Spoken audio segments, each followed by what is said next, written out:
Released back in 2004, the ButtKicker Gamer 2 has long been synonymous with sim racing, and only until now has it been dethroned. This is the ButtKicker Gamer Plus, the direct replacement to both the Gamer 2 and ButtKicker Sim Kit. It's part of the new range of the company's renowned haptic devices designed to increase both performance and of course immersion in the online world. Although I'm only reviewing the Gamer Plus, they've also introduced the Gamer Pro, which has more overall power and is designed for the heaviest of rigs. But with all that being said though, is this new ButtKicker any good? Let's find out.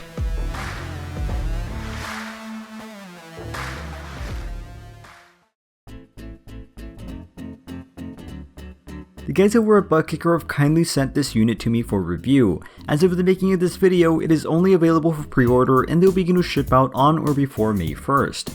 As opposed to the Gamer 2, which retailed at around the $200 mark, the Gamer Plus retails for $280, which is certainly quite the increase. That being said, it does come with several notable improvements and features, and I should also note that it will work with both PC and consoles. Inside the box you get quite a bit of things. This includes the redesigned haptic transducer with the universal clamp, the new power amplifier along with its wireless remote, a USB-C Type-A cable, and a whole bunch of other cables and adapters allowing you to properly connect everything to best fit your needs.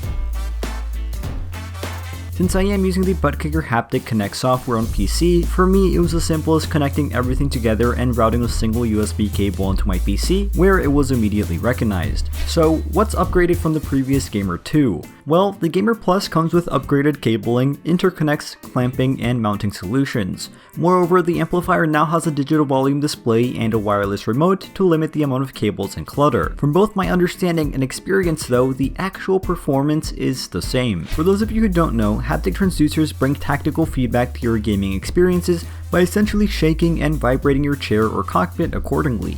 Using the right software, the ButtKicker will gather information from the game's telemetry and provide feedback to simulate those sensations. For example, when going on a curb, the seat will rumble. When crashing or hitting something, you'll feel the thump, and when shifting through gears, you'll feel the changes occurring in the gearbox. The ButtKicker Haptic Connect software, as well as other free third-party softwares, will allow you to fine-tune all of those sensations.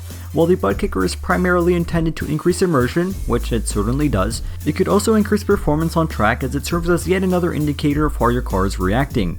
Sensations that aren't typically or as clearly felt through your wheels, such as the locking of your tires, do become more apparent. As for the hardware itself, it's of serious quality. The transducer is housed in aluminum, is compact in size, and has a minimalist look to it. The amplifier is well built, has fanless cooling, and comes with 2 digital displays. Finally, all of the cables are of good quality, with several being braided for added longevity. In essence, from a build quality perspective, it lives up to the price tag. Not all is rainbows and sunshine when it comes to the ButtKicker Gamer Plus, as there are of course some drawbacks.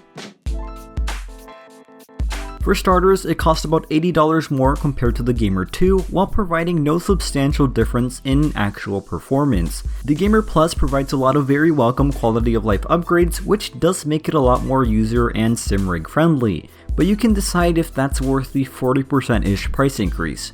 Moreover, although the Gamer Plus is advertised to work on consoles, it doesn't come with everything needed to set it up on those. As per the ButtKicker website, gaming consoles are supported with third-party HDMI and optical extractors, which are not included. Moreover, I don't believe that there is any dedicated transducer software on consoles which would allow you to fine-tune the performance. Thus, when using this on a console, you'll only feel the general vibrations based on the in-game sound, rather than the proper multi-channel data which is linked to the in-game telemetry. While it would still add to the immersion, it certainly wouldn't make the most out of the ButtKicker when compared to PC.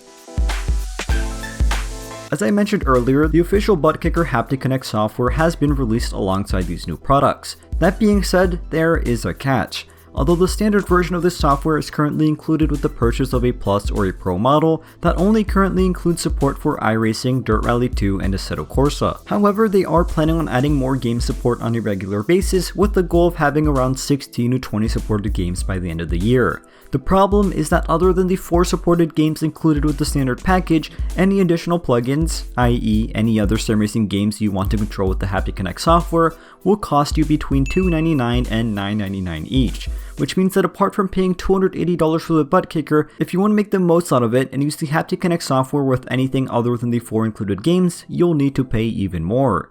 While I understand that developing software and continuously adding support does cost money, at the same time we are already paying $280 for the hardware itself. Not to mention that there are free third-party alternatives such as SimHQ which do a similar thing. Finally, being a haptic transducer, it will make your rig shake, and that could potentially cause a lot of noise. For reference, I'm using my Gamer Plus on my Trak Racer Tier 120 on a carpeted floor, and this is some of the noise it makes with this transducer. This could be a bigger problem for some compared to others, so make sure to keep that in mind.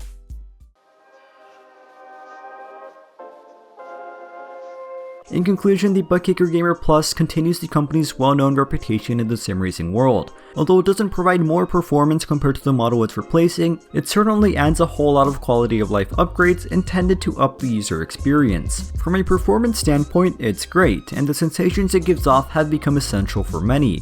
As with many things in this hobby, it's certainly not cheap, but I will confidently say that you get what you pay for. A well-built piece of hardware which will increase your sim racing immersion, albeit with a few caveats you should watch out for. As always, thank you all for watching, stay safe, and have a fantastic rest of your day.